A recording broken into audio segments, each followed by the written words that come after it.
지난 금요일이죠. 지난 금요일에 청년부 우리 회식이 좀 있어서 제가 이제 같이 참석을 했는데요. 그때 제 앞에 계신 우리 지휘자 집사님 옆에 계셨습니다. 그래서 이런저런 얘기하다가 집사님께서 이제 매일마다 맨하탄을 출근을 하신다고 그래서 제가 갑자기 궁금했습니다. 보통 한 달 동안 이제 출근하시면 이제 버스를 타야 되는데 그 버스 티켓이 굉장히 궁금했습니다. 그래서 어떻게 생겼을까? 예전에 제가 한 9개월 정도 영국에 잠시 어학연수 갔을 때 저도 학교 왔다 갔다 하면서 한 달짜리 그 패스를 끊어서 다녔거든요. 그때 제 기억으로는 그 패스를 끊을 때 사진도 찍고 거기다가 이렇게 해서 이렇게 종이로 된 그 패스가 있었습니다. 그래서 그 운전사분에게 보여주고 타고 그렇게 했는데, 그래서 제 그때 생각이 나서 뉴욕 그 트랜짓의 그 패스는 어떻게 생겼을까 굉장히 궁금해서 한번 보여달라고 말씀했거든요. 근데 우리 집사님께서 갑자기 주머니에서 핸드폰을 꺼내시더니 어플리케이션을 눌러가지고 이렇게 합니다 하고 알려준 겁니다. 제가 그 이용권을 보고 깜짝 놀랐습니다. 왜냐하면 첫 번째는 종이가 아니라 어플리케이션으로 한다는 거, 제가 좀 너무 옛날 그런 것을 생각을 했던 거죠. 특별히 이제 제가 이제 가끔 여러분도 그렇게 하시겠지만 당일치기로 이제 뉴욕 왔다 갔다 하실 때 표 끊고 가지 않습니까? 그래서 궁금해서 물어봤어요. 그럼 당일치기는 어떻게 합니까? 그랬더니 그것도 앱으로 구입할 수 있다는 거죠. 제가 왜 그렇게 좀 충격을 받았냐면, 저 같은 경우 여러분도 마찬가지겠지만 맨하탄 갈 일이 직장인이 거기 있지 않으면은 갈 일이 별로 없지 않습니까? 특별히 무슨 일이 있어서 맨하탄 갈 때 여러분들 차 끌고 가시잖아요. 저도 그렇게 차 끌고 가서 파킹하고 거기서 좀 있다가 다시 돌아왔습니다. 작년에도 제가 기억하기로는 2023년에 제가 한 번인가 두 번 버스를 탔는데, 제가 사는 리치필드 지역에는 그 스페니시 분들이 많이 타거든요. 그래서 다들 주머니에서 돈 꺼내가지고 캐시로 돈 내고 타고 그래가지고 그렇게 하는구나 해가지고 항상 긴장하고, 혹시 내 주머니에 캐시 없으면 이거 버스 못 타는 데서 준비해가지고 이렇게 타고 그렇게 했던 것을 기억납니다. 근데 알고 보니까 이미 벌써 시대가 어플리케이션으로 다 하는 시대가 돼버리고 말았던 거죠. 제가 좀 머쓱했습니다. 벌써 이렇게 시대가 이미 벌써 어플리케이션으로 다 그렇게 타고 그랬는데 나만 옛날 사람과 같이 그렇게 타고 있구나, 그런 생각이 좀 들었습니다. 근데 제가 그걸 생각하면서 지상 얘기하면서 참 시대가 변했구나. 이 변화된 시대에 우리가 변화된 어떤 그런 생활 방식에 맞춰서 살아야 하겠구나라는 그런 생각을 하게 되었다는 거죠. 여러분, 오늘 본문을 보니까 예수님께서 우리에게 그 비슷한 얘기를 하십니다. 이제 새 시대가 도달했다. 예전에 옛 시대, 율법의 시대는 지나고 이제는 내가 와서, 두 번째 하나님 아니십니까? 예수님이 두 번째 하나님이신 예수님이 오셔서 내가 여는 새 시대, 새 가치와 새 기준으로 살아가야 되는 그 시대가 열렸다라고 말씀하고 있습니다. 그것을 예수님께서는 옛 부대와 새 부대라는 그런 비유를 가지고 말씀하신 겁니다. 옛 부대는 무엇입니까? 바로 율법, 하나님 예전에 그 구약에 있는 이스라엘 백성들이 가졌던 그 구약의 율법의 가치, 그리고 율법에 따라 살아가는 생활 방식을 이제 옛 부대요, 그리고 그렇게 살아가는 것을 말하는 것이죠. 그러나 이제 예수님께서 오셔서 이제 새 포도주를 우리에게 주셨습니다. 새 포도주가 무엇입니까? 예수님께서 하시는 그 말씀, 그리고 예수님께서 우리에게 주신 그 새 기준이라는 새 포도주를 주셨기 때문에 우리는 이제는 새 부대, 다시 말해서 그 예수님의 말씀대로 순종하고 그의 가치를 따라서 살아가는 우리의 삶의 태도와 양식, 이것을 새 부대라고 하는데, 새 부대를 가지고 살아가야 된다라는 것이죠. 이제는 옛 부대는 버려야 합니다. 시대가 바뀌었어요. 이제 어플리케이션만 쓰는 그런 시대 속에서 캐시 꺼내는 그런 일들이 점점 사라지고 있는 시대에 우리가 새 시대에 맞춰서 살아가야 되는 것처럼 저와 여러분들도 이제 예수님께서 우리에게 말씀하신 새 부대, 새 포도주의 시대를 살아가야 된다는 것입니다. 그래서 오늘 여러분들과 함께 무엇이 옛 부대며 무엇이 새 부대고 무엇이 새 포도주며 무엇이 옛 포도주인지를 같이 살펴봐서 우리의 그 옛 포도주와 옛 부대는 버리고 새 포도주와 새 부대로 여러분 다시 한번 살아가시는 저와 여러분 되시기를 바라겠습니다. 아멘. 첫 번째, 옛 부대가 무엇이냐? 예수님이 버려야 될 그 옛 부대는 멀어짐에 대해서는 버리고 다가감이라는 새 부대를 취해야 된다라고 말씀하세요. 멀어지는 그 옛 부대는 버리고 다가감이라는 새 부대를 찾아라라고 말씀하십니다. 이 말씀이 무엇인지 잠시 살펴보겠습니다. 오늘 본문을 보니까 본문에 세리 레위 집에 들어갑니다. 마태라고 하는데요. 이 세리 레위 집에 들어가서 소위 죄인이라고 하는 사람들하고 예수님께서 같이 식사하고 교제를 합니다. 그 당시 죄인은 세리들, 또 창녀들, 하여튼 정말 가장 밑바닥에 있는 사람들을 죄인이라 생각을 했던 것이죠. 근데 이렇게 예수님께서는 죄인들과 함께 같이 식사하고 그들과 교제하는데 그 모습을 봤던 바리새인들과 서기관들이 막 득달같이 찾아와서 이 제자들에게 따져 묻습니다. 너희 스승은 어찌 세리와 죄인들과 함께 같이 먹고 어울리느냐 하면서 막 격분하면서 그렇게 예수님을 정죄했던 것이죠. 자, 그렇게 해서 이제 바리새인과 서기관들이 밖에 서 있는데 예수님께서 그 말을 들으시고 이제 나와서 오늘 17절에서 바리새인과 서기관들에게 이렇게 말씀하셨습니다. 한번 보세요. 예수께서 들으시고 저에게 이르시되 건강한 자에게는 의원이 쓸데없고 병든 자에게라 쓸데있느니라. 내가 의인을 부르러 온 것이 아니요 죄인을 부르러 왔노라 라고 그렇게 예수님 말씀하셨습니다. 그 당시 서기관들 바리새인들 입장에서 볼 때는 그 사람들 율법의 사람들이기 때문에 그렇게 생각하는 게 당연한 것일 수 있습니다. 왜냐하면 율법에 보면은 하나님께서 죄인들을 멀리하라 했고 특히 하나님을 알지 못하는 그런 이방인 같은 경우에는 아예 상종도 하지 말라라고 그렇게 율법에 기록이 되어 있기 때문입니다. 특별히 이 죄를 짓고 특히 범죄하게 되거나 아니면 더러운 것을 만들게 되면 부정을 입는다라는 그런 율법의 계명이 있는데요. 심지어는 이런 개념이 있었습니다. 여러분 성경 보셔서 아시겠지만 예를 들어 이 피아노가 있는데 피아노에 예를 들어서 어떤 동물이 죽어서 이 피아노가 부정을 입었습니다. 그런데 우리가 알지 못해서 제가 그냥 피아노를 딱 쳤으면 어떻게 될까요? 부정함을 입는 겁니다. 그 사람은 율법에 의하면은 즉시로 그 이스라엘 회중에서 격리가 되어서 며칠 동안 하나님 앞에 회개하고 또 목욕하고 그러면서 이 정결케 하는 그 기간을 겪은 다음에 그 다음에 대제사장이 그것을 확인한 다음에 넌 정결케 되었다라고 확인하면 다시 지인으로 돌아오는 그런 율법의 그런 방식대로 살았던 것이죠. 그런 입장에서 보니까 당연히 이 바리새인들과 서기관들 입장에서 볼 때 죄인들과 함께 같이 먹고 마시는 그 예수님 그리고 제자들이 마음에 들지 않았던 것이죠. 자, 그런데 예수님이 오늘 뭐라 말씀하셨냐면 나는 의인을 부르러 온 것이 아니라 죄인을 부르러 왔다라고 말씀하고 있는 것입니다. 야, 이제 시대가 바뀌었다. 이제 내가 와서 내가 여는 그 새 시대가 새 부대의 시대가 왔는데 새 부대의 시대는 어떻게 살아가느냐? 이제는 구별하고 멀리하는 그런 시대가 아니라 죄인과 세리 같은 그런 세상에 부족한 사람들 또 소외받는 사람들 향해서 나아가는 시대가 열린 것이다. 내가 너에게 명하노니 너희는 그쪽으로 나아가라 라고 말씀하고 계시다는 것입니다. 오늘 예수님께서 저와 여러분에게 새 그 가치와 새 정체성을 허락해 주셨습니다. 그 정체성이 무엇일까요? 소금과 빛이 되라는 것입니다. 마태복음 5장 13절부터 16절 말씀에 보면 이렇게 기록이 되어 있습니다. 너희는 세상의 소금이니 소금이 만일 그 맛을 잃으면 무엇으로 짜게 하리요? 후에는 아무 쓸데없어 다만 밖에 버리어 사람들에게 밟힐 뿐이라. 너희는 세상의 빛이라. 산 위에 있는 동네가 숨기지 못할 것이요 이같이 너희 빛을 사람 앞에 비치게 하여 저희로 너희의 착한 행실을 보고 하늘에 계신 너희 아버지께 영광을 돌리게 하라. 아멘. 저와 여러분에게 새 부대, 새 포도주로 주신 그 새 정체성이 무엇이냐? 이제는 소금과 빛으로 살라라는 것입니다. 똑같이 반짝반짝 빛나지만 보석은 어떻습니까? 더러운 것에서 구별하지 않습니까? 그래서 우리는 보석을 그 더러운 곳에 있으면은 끄집어내서 닦아서 가장 우리 몸의 신체의 소중한 부분 그 손가락이나 아니면 목에다가 걸어서 구별하지 않습니까? 그런데 이제는 그렇게 사는 시대가 아니라는 겁니다. 율법의 시대는 그렇게 사는 게 맞았습니다. 구별하라, 이방인들과 어울리지 말라, 죄인과 함께 마주치지 말라, 부정 입는다, 그렇게 구별되어지는 시대를 살았는데 예수님이 오신 다음에 나는 하나님인데 하나님으로서 이 땅의 죄인을 향해서 죄에 소외되고 더럽다 여기는 그 자를 향해서 나갔기 때문에 내가 새 포도주, 새 부대를 너희에게 주노니 너희가 이제는 다가가는 멀리 떨어지는 그런 인생이 아니라 다가가는 인생을 살아야 된다. 그것이 내가 너에게 하는 명령이다라고 말씀하고 계시다는 것입니다.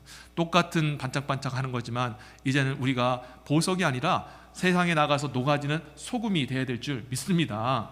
여러분, 소금은요 똑같이 반짝반짝하지 않습니까? 그런데 그 소금은 어떨 때 그 기능을 발휘합니까? 뿌려질 때 가서 그 뿌려진 곳에서 녹아서 짠맛을 내게 한다든지 아니면 부패할 것을 부패하지 못하도록 막아서는 그 일들을 감당할 때 그 소금의 역할을 우리가 감당하는 것입니다. 예수님이 말씀하셨습니다. 너희가 소금인데 소금이 그 짠 역할을 감당하지 않으면 아무 쓸데없어 밖에 버리어 사람들에게 밟힐 뿐이니라 라고 말씀하고 있습니다. 여러분, 이 말씀이 무슨 말입니까? 우리의 이 남은 인생, 이제는 다가가는 인생, 보석과 같이 나를 분리하고 구별하고 난 당신하고 상종하지 그런 것으로 이전의 율법 시대는 인정을 받았으나 이제는 그것을 인정받는 것이 아니라 다가가고 내가 녹아질 때 주님께서 인정해 주시고 잘했다 칭찬해 주는 그런 시대가 열렸다라는 것을 여러분 기억하시길 바랍니다. 성도 여러분, 우리가 세상에 분리되어서 교회에 나와서 보석과 같이 반짝반짝 우리 자신을 구별하는 것도 필요하지만 소금과 같이 나아가서 녹아지는 그것이 더 예수님을 기쁘시게 하고 주님께서 오늘날 저와 여러분들에게 살라고 명하신 세부대인 줄 믿으시기를 바랍니다. 아멘. 자, 두 번째로 정죄하지 말고 이제 사랑과 긍휼을 베푸는 세부대를 취하라라고 말씀하고 계십니다. 자, 오늘 예수님이 이제 바리새인과 서기관들과 같이 논쟁하는데 이제 안 먹히니까 그들이 찾아와서 금식 가지고 또 시비를 겁니다. 18절 보세요. 요한의 제자들과 바리새인들이 금식하고 있는지라 혹이 예수께 와서 말하되 요한의 제자들과 바리새인들 제자들은 금식하는데 어찌하여 당신의 제자들은 금식하지 아니하나이까? 라고 기록되어 있습니다. 금식을 왜 안 합니까? 도대체 이해가 되지 않습니다. 금식해야 되잖아요. 금식하면 거룩한 자이고 금식은 하나님 기뻐하시는 일인데 해야 되지 않습니까? 아니 우리도 하고 지금 요한의 제자들도 지금 하고 있는데 왜 당신과 당신의 제자는 왜 금식하지 않습니까? 왜 지금 먹고만 앉아 있습니까? 탐욕스럽습니다. 이제 그런 말을 하는 겁니다. 자, 근데요, 금식에 대해서 여러분이 아실 게 있습니다. 금식이 어디에 나왔냐면요, 레위기 16장 29절에 보면 금식에 대한 내용이 딱 한 번 성경에 기록됩니다. 자, 제가 읽어볼게요. 너희는 영원히 이 규례를 지킬지라 7월 곧 그달 10일에 너희는 스스로 괴롭게 하고 아무 일도 하지 말라. 본토일이든지 너희 중에 우거하는 객이든지 그리하라 라고 하나님 말씀하셨어요. 자, 이 날이 언제냐면요, 7월 10일은 대속죄일입니다. 이스라엘 백성들 모든 백성들이 다 한자리에 와서 하나님 앞에 회개하고 그 회개를 하는 그 날이 대속죄일인데 오직 성경에 하나님께서 금식하라고 명하셨던 그 날이 바로 대속죄일 하루뿐이었습니다. 너희가 스스로 괴롭게 하라는 것은 금식함으로 너희 육체와 영혼을 괴롭게 하라는 것이죠. 왜 그렇게 합니까? 하나님 앞에 회개하기 위한 것이죠.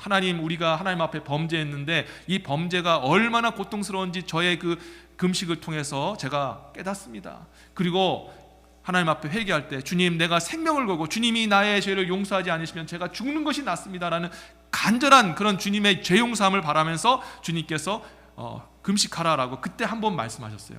그리고 나서 성경에 보면 너희가 금식하라 하나님께서 명령하지 않으셨습니다. 금식은요, 우리가 하나님 앞에 감사함을 드리지 않습니까? 크리스마스나 아니면 새해나 아니면 우리가 추수감사일 때 하나님 앞에 여러분들이 헌금을 할 때 감사하는 마음으로 자원해서 드리잖아요. 그렇죠? 자원해서 하나님 앞에 하나님 저 이만큼 주님 사랑해요, 감사해요 해서 드리는 예물을 우리가 자원제라고 하는데 이 금식도 자원제라는 거예요. 억지로 하는 게 아니라 자원해서 하는 것입니다. 하나님 앞에 겸비하여서 참여할 때 하나님의 자비와 은혜를 구할 때 정말 하나님 앞에 자신의 그 경건함과 소원을 표현할 때 자원해서 드리는 것이 바로 금식이라는 것입니다. 그래서 이스라엘 백성들은 다 그렇게 알고 있었는데 이 바리새인들과 서기관들이 이 금식을 법제화한 것입니다. 장로의 유전을 가지고 정해놓고 나서 금식 안 하면 나쁜 사람, 타락한 사람, 탐욕적인 사람, 그리고 금식하면 참 좋은 사람, 그렇게 이분법적으로 나눠놓고 사람들을 정죄하고 그것으로 사람들을 괴롭게 하기 시작했던 것이죠. 그러다 보니까 예수님이 항상 늘 죄인들하고 같이 식사하고 교제하는 모습을 보니까 예수님께서 그 바리새인과 서기관들이 예수님에게 어떤 별명을 붙였습니까? 누가복음 7장 34절에 보면 먹기를 탐하고 포도주를 즐기며 세리와 죄인의 친구라라고 그렇게 얘기하고 있어요. 먹기를 탐한다, 포도주를 먹는다, 금식하는 자, 금식을 규율로 생각하는 그런 바리새인과 서기관 입장에서 보면 완전히 타락한 거예요. 그러고 보면 저는 진짜 타락한 사람인 것 같아요. 저는 끼니를 굉장히 다 챙겨 먹고 간식까지 먹으면요, 먹기를 탐하고 또 음료수를 즐기는 그런 사람 아닙니까? 그러면 저야말로 정말 바리새인 입장에 봤을 때는 타락한 사람이겠죠. 여러분도 혹시 그런 건 아닙니까? 근데 여러분, 우리가 그런 생각을 할 때 예수님이 뭐라 말씀하셨냐면요, 19절 20절 보시면요, 예수께서 저에게 이르실 때 혼인집 손님들이 신랑과 함께 있을 때 금식할 수 있느냐? 신랑과 함께 있을 동안에는 금식할 수 없나니 그러나 신랑을 빼앗길 날이 이르리니 그날에는 금식할 것이니라 라고 말씀하세요. 자, 이 말씀이 무슨 말일까요? 너희는 지금 금식해야 될 때와 하지 말아야 될 때를 분별을 못하느냐? 지금 내가 이스라엘의 신랑으로서 와서 지금 이스라엘 백성과 만나면서 이제 혼인잔치를 시작했다. 혼인잔치에 여러분 우는 사람 어디 있습니까? 혼인잔치에 음식을 먹고 같이 즐기면서 축복해 주는 게 혼인잔치 아닙니까? 근데 혼인잔치 가서 나 안 먹어 하는 사람들이 어디 있어요? 여러분, 근데 지금 바리새인들과 서기관들이 그 영적으로 주님 오신 것을 깨닫지 못하고 그 주님의 그 혼인잔치에서 금식하겠다고, 그리고 사람들에게 왜 금식 안 하느냐라고 그렇게 종용하고 있다는 거예요. 너희가 자꾸 그런 것들을 영적으로 자꾸 너희의 기준을 가지고 이렇다 저렇다 하고 기준을 세우고 판단을 세우면서 사람들을 정죄하고 다니니까 금식해야 될 때 하지 말아야 할 때를 분별하지 못하는 그런 영적인 무지함에 빠지게 되었다라고 말씀하고 있다는 것이죠. 여러분, 우리는 하나님 앞에 우리가 정말 우리가 가지고 있는, 혹시 바리새인들과 서기관들과 같이 우리가 가지고 있는 그런 기준이 혹시 있진 않나 한번 생각해 봐야 된다는 것입니다. 오랜 신앙생활을 하면서 이게 맞아라고 생각했던 것들이 또 있을 수 있지 않습니까? 왜 그렇게 행동하지? 여러분, 우리 교회가요, 이렇게 좀 부끄러움을 좀 많이 타고 이렇게 좀 내성적인 분들이 좀 있는 것 같습니다. 목사인 저부터 좀 그런 부분이 있는데, 근데 우리 교회 성도님 중에 이제 새로 오신 분들이 오시면은 가끔 이렇게 좀 적극적이고 좀 이렇게 막 케어한 분들이 좀 오시지 않습니까? 물론 우리 교회 안에도 그런 분들이 많이 계시지만, 근데 그런 분들이 오시면은 조금 우리가 지금은 우리가 다 이렇게 받아주시고 하는데 예전에는 좀 많이 힘들어했던 것 같아요.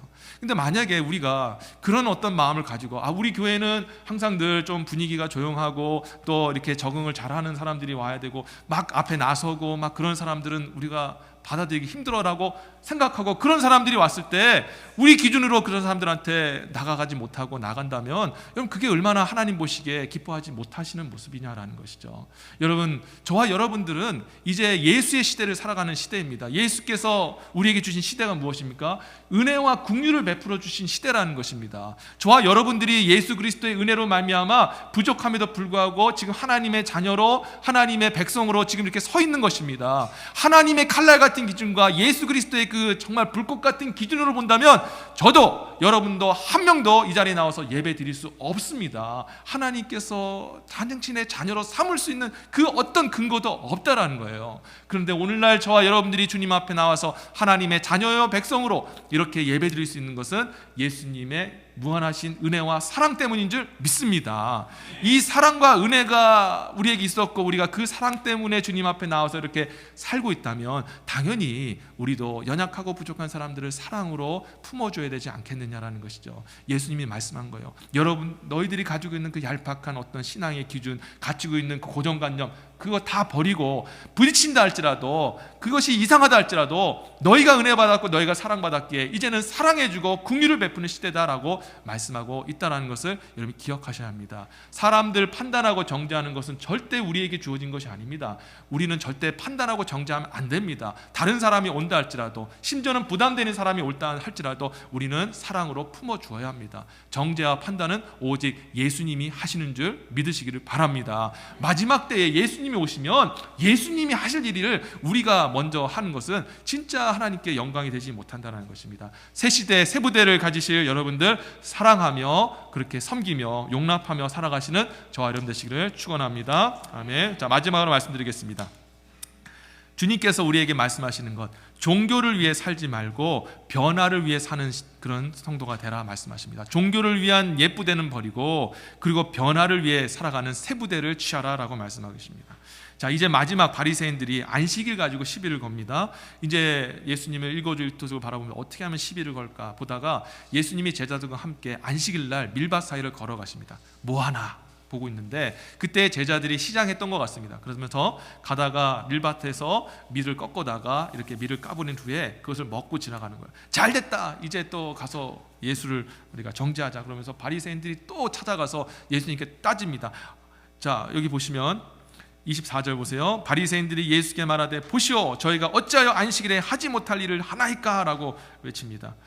그 예수님이 그 말 들으시고 오늘 본문 25절과 26절에 이렇게 말씀하셨어요. 예수께서 가라사대 다윗이 자기와 및 함께한 자들이 핍절되어 시장할 때에 한 일을 읽지 못하였느냐? 그가 아비아달 대제사장 때 하나님의 전에 들어가서 제사장 외에 먹지 못하는 진설병을 먹고 함께한 자들도 쥐지 아니하였느냐라고 예수님이 대답하셨습니다. 자, 지금 그 바리새인들은 왜 하나님의 안식일에 움직이고 돌아다니는 것도 용납하기 어려운데 왜 그렇게 밀을 그렇게 까부려 먹는 그런 그 행위를 하십니까? 그건 옳지 않습니다라고 얘기를 합니다. 그런데 이걸 우리가 무조건 바리새인이라고 또 서기관들이라고 틀렸다고 얘기할 것은 아닙니다. 왜냐하면 제가 말씀드렸다시피 그 사람들은 율법 옛부대의 사람들이었거든요. 그래서 율법에 의하면 하나님께서 너희가 안식일을 반드시 지키라 명령하셨고, 특히 10계명 중에 그 4계명이 안식일을 기억하여 지키라. 또 모세 율법에 의하면은 안식일을 지키지 않으면 하나님께서 심지어는 죽이라는 그런 명령까지 하셨습니다. 그러니까 얼마나 어미로운 명령이에요. 무서운 명령입니다. 안식일을 반드시 지켜야 된다는 거죠. 그런 어떤 율법의 관점과 그런 율법의 가치관 속에 있는 사람들 입장에서 보면 밀을 이렇게 꺾어서 먹는 것 자체도 하나님 앞에 큰 범죄를 한 것입니다. 근데 예수님이 뭐라 대답하냐면, 다윗의 이야기를 알지 못하느냐. 이전에 다윗이 사울에게 쫓길 때 얼마나 배가 고프고 핍절했던지 대제사장 아비아달에게 찾아갔습니다. 먹을 것이 좀 있습니까? 우리가 죽게 되었습니다. 그때의 아비아달은 아무리 봐도 먹을 것이 없었던 거예요. 그때 눈앞에 보였던 진설병이 있었습니다. 진설병은 하나님의 성막 안에 이렇게 놓였던 하나님께 드리는 떡이어서 그것을 먹을 수 있는 사람은 오직 택함을 받은 거룩한 제사장뿐이었습니다. 그것을 하나님의 성물에 함부로 제사장 아닌 사람이 손을 대거나 먹으면 하나님이 그 자리에서 치셨거든요. 그래서 두려운 마음으로 이거밖에 없는데 했는데, 아마 성경에 나와 있지 않지만 제가 예상하기로는 그것을 바라보면서 대제사장 아비아달이 하나님 앞에 이렇게 기도했을 것 같아요. 하나님, 당신의 종인 다윗이 사울 왕에게 쫓겨서 그 사람들과 함께 지금 굶어 죽게 생겼습니다. 주님, 지금 제 앞에 이 진설병이 있사오니 제가 이것을 주겠사오니 용납하시고 그의 생명을 취하지 마시고 그들로 이것을 먹어서 다시 힘을 얻게 하여 주옵소서 하고 아마 기도를 했을 겁니다. 다윗도 하나님의 율법을 알았기 때문에 이것을 먹으면 안 된다는 것을 알았을 것입니다. 그럼에도 불구하고 자신과 함께 했던 사람이 지금 배고파 죽게 생겼기 때문에 아마 하나님 앞에 이렇게 기도했을 겁니다. 하나님, 정말 불충한 마음으로 주님 앞에 이렇게 진설병을 먹기를 원하오니 주님 용서하시고 먹을 수 있도록 허락해 주옵소서 하고 정말 생명을 걸고 아마 먹었을 겁니다. 그래서 다윗이 그것을 먹을 때 아비아들도 옆에서 보면서 굉장히 긴장하면서 혹시 먹고 하나님 치시는 건 아닐까? 다윗도 이걸 먹으면서 하나님께서 우리를 바로 치시는 건 아닐까? 두려운 마음으로 먹었을 것입니다. 그런데 어떤 일이 벌어졌습니까? 아무 일도 일어나지 않았어요. 예수님이 왜 이 말씀을 하시냐면요, 그 당시에 보면 율법이 있었고 율법의 어떤 그런 하나님 앞에 나오는 법들, 그런 모든 제사법들이 많이 있었습니다. 그래서 그것을 지키지 않으면 하나님 앞에 벌 받는다 생각하고 심판받는다 생각하고 사람들이 막 두려워해서 그 종교적인 행위를 하는 것에 막 목숨을 걸었거든요. 그런데 그걸 먹으면 죽을 줄 알고 나왔는데 하나님이 용서해 주시고 용납해 주더라는 겁니다. 그걸 통해서 지금 예수님이 하시는 말씀이 무엇이냐면, 하나님의 관심이 종교적 행위에 있는 것이 아니라 한 사람의 영혼에 살고 죽는 것에 있다라는 것을 말씀하고 있다는 것입니다. 여러분, 옛시대의 그런 구약의 방법은요, 우리가 종교 생활을 잘하는 겁니다. 주일날 예배 빠지지 말고, 그리고 예배 잘 드리고 늦지 않고 주님 앞에 나오는 거, 여러분 헌물도 예물도 여러분이 딱딱 준비해서 한 주도 그냥 틀림없이 하나님 앞에 드려야 되는 거, 이게 바로 종교 생활입니다. 그런데 주님은 그걸 원하시는 것이 아니라 여러분들이 주일날 와서 하나님과 관계를 회복하고 여러분의 영혼이 회복되어서 하나님 앞에 기뻐함과 자발적인 마음을 가지고 순종하고 하나님을 경외하기 원하는 여러분들의 영혼이 더욱더 세워지는 것을 원하시는 시대가 왔다라는 것입니다. 여러분, 그래서 우리는 이제 생각을 바꿔야 합니다. 주일 성수 당연히 해야 됩니다. 예배 열심히 참여해야 됩니다. 그러나 주일 성수하는 그 자체가 중요한 것 아니요, 예배 드리고 나와서 이 자리에 앉아있는 것 자체가 중요한 것이 아닙니다. 여기 왜 왔느냐, 왜 주일을 지켜야 되느냐, 왜 예배를 드려야 되느냐, 그 본질을 여러분이 알아야 된다는 거예요. 왜 왔습니까? 여러분들이 하나님께 나와서 정말 하나님을 정말로 경외하고 기뻐함과 자원하는 마음으로 하나님을 영광 돌리고 그의 말씀에 순종하기 위해 하나님과 깊은 관계를 맺기 위해 예배로 나오신 줄 저는 믿습니다. 여러분, 우리가 습관을 쫓아서 신앙생활 하지 않았으면 좋겠어요. 우리가 그 마음의 진심을 잃어버리게 되면요, 습관을 쫓아서 옛날 율법주의자들이 행했던 것 같이 그냥 내가 주님 앞에 예배 드렸으면 다 했다, 하나님께 드렸으면 내 부모에게 했던 것은 다 안 해도 된다 하는 그런 어떤 형식주의자들로 빠질 빠질 수밖에 없다는 것입니다. 여러분이 지난 2023년 동안에 하나님과 관계가 얼마나 깊어졌습니까? 그저 나 이번에 2023년에는 한 번도 예배 빠지지 않았어. 나 하나님 앞에 충실하게 헌금 드리고 정말 예배 잘 드렸어. 여러분, 이것으로 우리의 그런 신앙생활을 평가하지 않았으면 좋겠습니다. 그건 옛 시대의 옛 부대의 방식이에요. 새 부대는요, 얼마나 주님 앞에서 신실하게 내가 살아갔는가, 주님을 얼마나 정말 진정으로 예배하고 그리고 그의 말씀에 적극적으로 순종하며 나가는가, 하나님과의 그 관계가 더 중요한 시대가 열렸다라는 것을 여러분이 기억하시길 바랍니다. 이제는 이 기준으로 예배 드리시고 이 기준으로 신앙생활 하시는 저와 여러분 되시기를 다시 한번 주의 이름으로 축원합니다. 이제 말씀을 제가 맺겠습니다. 시대가 바뀌면요, 버릴 것은 버리고 취할 것은 취하면서 살아야 합니다. 우리가 살아온 시대를, 그리고 앞으로 살아갈 시대를 딱 세 부류로 구별하면요, 율법의 시대, 그리고 예수 그리스도로 인한 사랑과 은혜의 시대, 그리고 마지막 예수께서 재림하시면 오시는 정죄와 심판의 시대가 옵니다. 지금은 어떤 시대냐? 지금은 예수 그리스도의 사랑과 은혜 가운데 있는 예수의 시대가 열린 것입니다. 예수의 방식으로 살아가는 것, 예수의 말씀에 순종하는 시대가 열리게 되었다는 것이죠. 예수님이 말씀하십니다. 이제는 너희는 반짝거리는 보석과 같이 살지 말고 이제는 소금이 되어서 살아라. 사람들과 구별되는 것을 기뻐하지 말고 가서 녹는 것을 기뻐하고, 나만 비추는, 그 옆에만 비추는 호롱불 같은 인생 살지 말고 온 세상에게 빛을 비추는 세상의 빛 같은 삶을 살아라. 그것이 나의 명령이다 하십니다. 두 번째 주님 말씀하시는 건 판단하고 정죄하지 마라.